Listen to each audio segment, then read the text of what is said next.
Bonjour et bienvenue dans cette première vidéo sur The Nomadic Lifestyle. Moi, c'est Sarah et ici, on parle de voyage, de randonnée, de vie nomade, bref, de tout ce qui a trait à la découverte de notre merveilleux monde.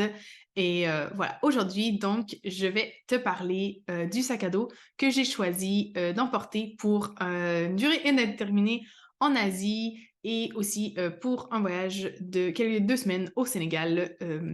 Et voilà, et comme sac à dos de voyage en général pour les prochains mois. Donc, j'ai décidé de prendre le Osprey Tempest 34. Donc, un sac à dos. Voici le sac à dos.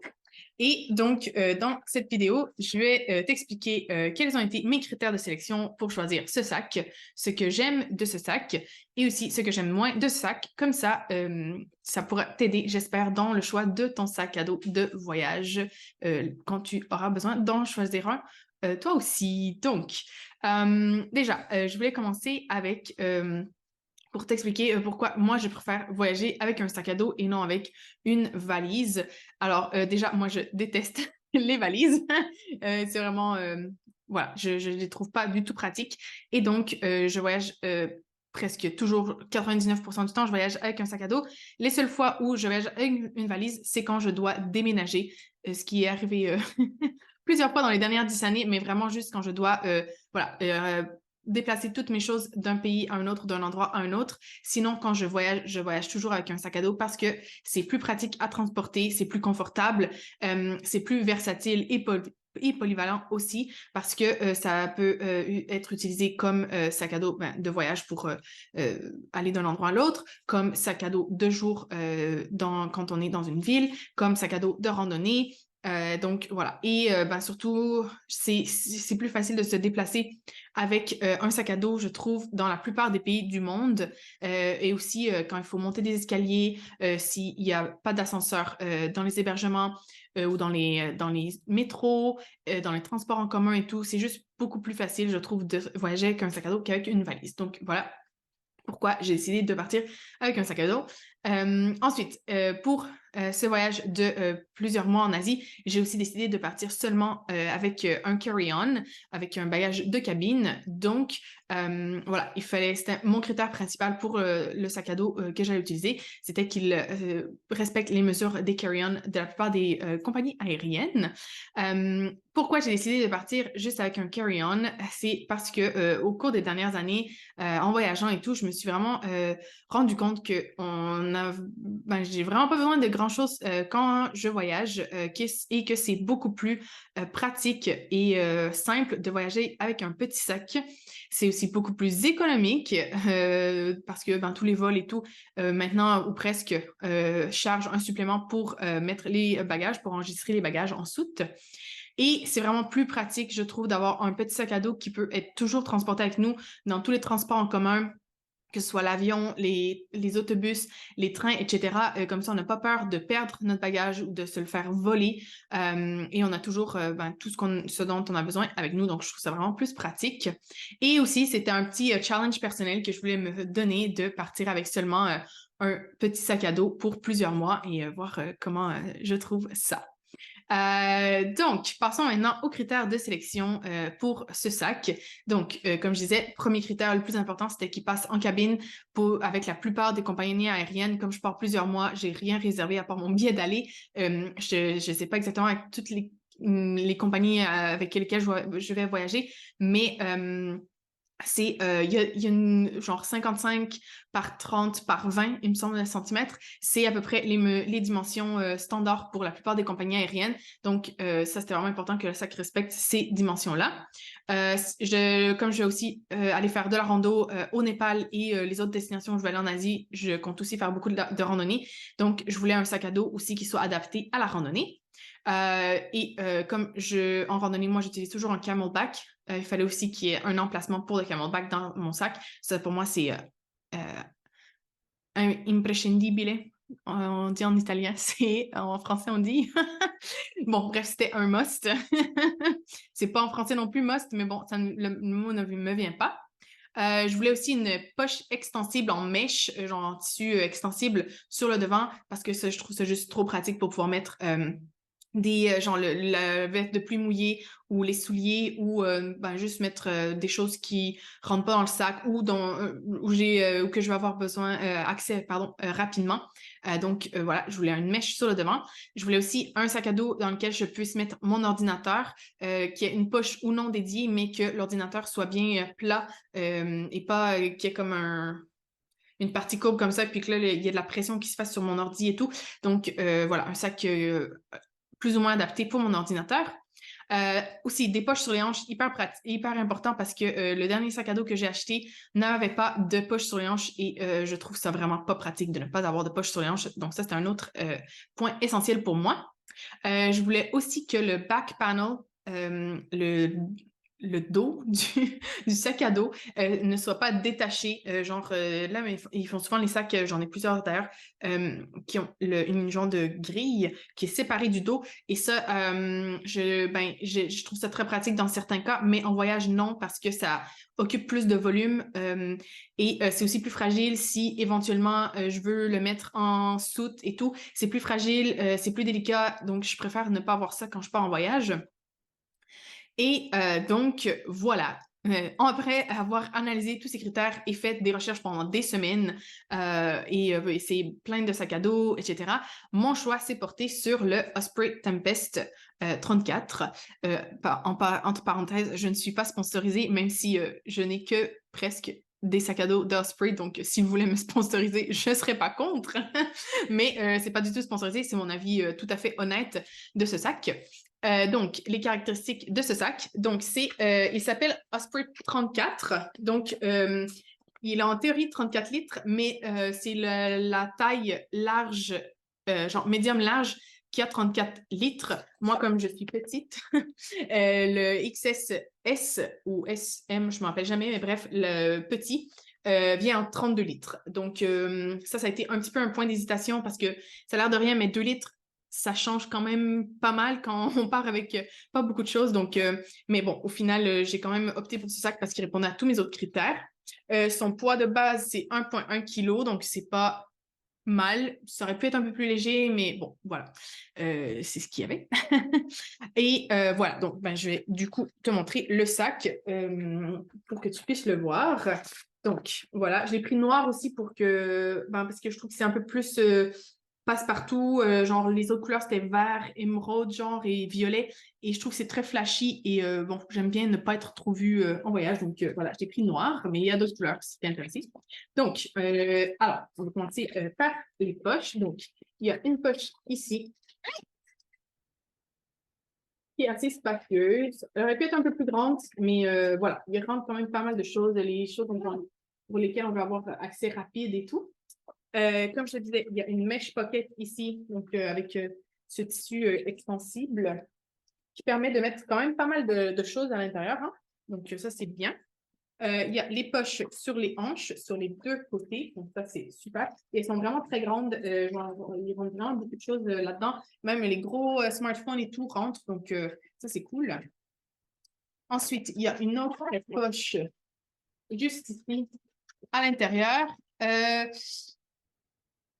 Je ne suis pas persuadée à 100% parce qu'ils ont comme cousu la partie ici en genre une partie. Donc, bon, voilà. Mais c'est pratique pour mettre genre des choses qu'on veut faciles d'accès, mais pas qui ne soient pas à l'extérieur directement, donc qui sont encore plus faciles d'accès pour les voleurs, entre autres. Donc, ça, c'est bien. Il y a le truc pour les clés. Donc, ça, c'est cool parce que ça évite que les clés se baladent dans le sac à dos. Et puis ensuite, ben voilà, c'est un top-loading sac. Donc, c'est un sac qui se remplit par le dessus. Et voilà, donc le reste, c'est que une grande poche, comme ça. Voilà. Moi, je trouve que quand on a un petit sac comme ça, c'est pas nécessaire d'avoir un accès différent, genre par le bas et tout. Il y a des personnes pour qui c'est important de pouvoir accéder au sac à dos à l'intérieur des choses aussi par le bas. Moi, non. Mais ça, c'est un point à considérer voilà, quand tu choisis ton sac. Il y a aussi une petite pochette ici sur le... Comment on dit ça? Sur la strap, là, ici. Pardon, hein, avec les termes techniques de sac à dos, je les connais tous en anglais et pas en français. Alors, c'est une petite poche, hein, il rentre genre une barre tendre ou moi, en fait, en randonnée, je l'ai utilisé pour mettre les déchets. C'est très pratique, facile d'accès, donc ça, c'était bien. Voilà, la poche pour le sac, le camelback qui est externe. Moi, je trouve ça pratique externe parce que comme ça me permet de le remplir sans devoir tout enlever dans le sac. Donc ça, je trouvais ça très bien. Et il y a aussi pour les bâtons, le Stone to Go de Osprey, donc qui permet de mettre les bâtons comme ça. Je trouve ça pratique quand tu es en randonnée. Quand tu n'es pas en randonnée en ville, c'est un peu moins pratique, mais il y a d'autres ici. Il y a de chaque côté des accroches pour pouvoir mettre, accrocher des choses. Donc, on peut mettre les bâtons comme ça. Et j'ai aussi oublié, il y a deux grandes poches comme ça, comme pour les bouteilles d'eau ou autres, aussi en mèche, oh, pardon, ici, sur les deux côtés. Donc, il y a quand même pas mal de poches qui permettent d'organiser les choses différemment et d'avoir accès facilement à ce dont on a besoin. Donc, ça, je trouve ça vraiment trop bien. Donc, qu'est-ce que j'aime de ce sac? Donc, il respecte mes critères principaux qui passent en cabine, qui est des poches mèches externes pour pouvoir mettre plus de choses et mettre les choses auxquelles j'aime avoir accès rapidement à l'extérieur du sac. Il y a des poches sur les hanches aussi, donc ça, c'est super. Il y a la poche pour le camelback qui est externe, donc ça, c'est encore mieux pour moi.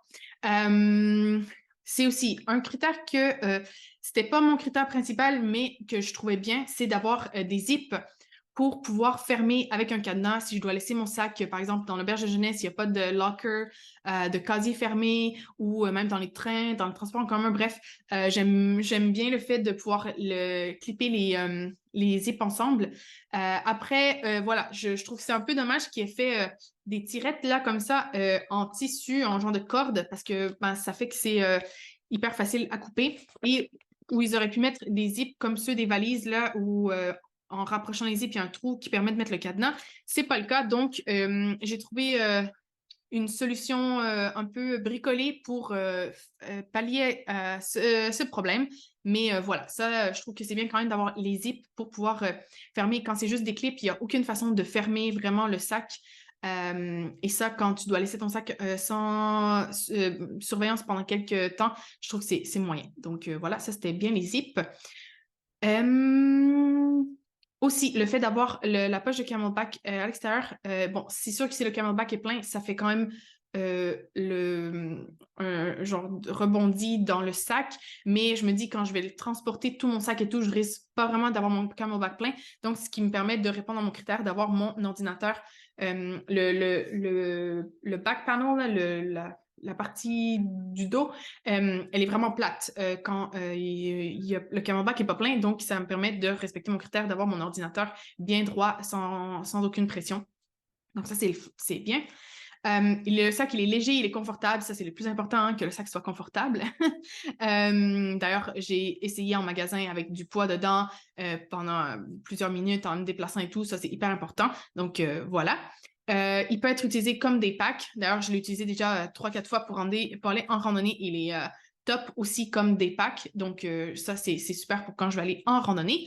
Et comme je disais, il a les porte-bâtons de marche. Donc, ça, c'est bien aussi quand je vais aller faire de la randonnée au Népal. Si certains moments, j'ai pas envie d'avoir les bâtons, je vais pouvoir les attacher au sac. Donc, ce que j'aime le moins de ce sac, comme je disais, c'est un 32 litres et non 34, comme j'ai pris la taille petite. Donc, voilà, c'est quand même 2 litres qui font la différence. Hein. Pour donner une idée, c'est genre l'équivalent de 2 polaires en moins d'espace. Donc, quand on voyage avec pas beaucoup de choses déjà, 2 polaires ou ça peut faire genre 2 pantalons, ou même voire 4 pantalons. Ça fait quand même une différence, mais bon, ça fait juste me challenger encore plus d'apporter le minimum indispensable. Il n'y a pas de gear loops, il n'y a pas d'anneaux à l'extérieur aussi pour pouvoir accrocher des choses à l'extérieur. Ça, je trouve que ça manque. Ça aurait été bien d'en mettre quelques-unes comme c'est un petit sac. Justement, pouvoir augmenter un peu l'espace en mettant des choses à l'extérieur, même si je ne suis pas une fan d'accrocher des choses à l'extérieur du sac, mais des fois, c'est pratique. Donc, voilà. Mais bon, je pense que je vais pouvoir trouver une façon, là encore, en bricolant, de réussir à ajouter des élastiques pour pouvoir ajouter des choses. Mais voilà, ça aurait été bien d'ajouter ça. Et dernièrement, comme je te disais, les zips ne sont pas bloquables. Donc, ça, c'est un truc qui aurait été bien. C'est un petit ajout qui aurait vraiment changé la donne, je trouve. Et finalement, le rain cover n'est pas inclus. C'est quand même un sac qui coûte 180 €, je pense. Moi, je l'ai payé moins cher parce que j'ai trouvé un rabais. Mais genre, devoir ajouter en plus le rain cover à ce prix-là, c'est un peu abusé. Bon, moi, j'en ai déjà d'autres sacs, donc je vais réutiliser. Mais voilà, c'est à prendre en considération. Si tu l'achètes et que tu n'as pas d'autres rain cover, il va falloir te procurer aussi un rain cover. Donc, voilà un petit peu mon retour sur ce sac. Bien sûr, c'est un sac qui correspond à mes critères et de toute façon, on va voir, hein, peut-être que dans 3-4 mois, après avoir voyagé plusieurs mois avec, je vais avoir changé d'idée, c'était pas le bon sac, mais pour l'instant, je pense que c'est le bon sac qui est pour moi. Mais voilà, ça, c'est mes critères à moi. Le sac qui fonctionne pour moi, il ne fonctionnera peut-être pas pour toi, mais je vais te partager mon retour au cas où ce sac t'intéresse. Et voilà, moi, je t'encourage vraiment, si tu cherches toi-même un sac pour tes randonnées, pour tes voyages, surtout, parce que c'est le thème de cette vidéo, de faire beaucoup de recherches, de bien déterminer tes critères pour faire le bon choix et aussi, super, super important de faire des tests, d'aller en magasin, d'essayer le sac ou les sacs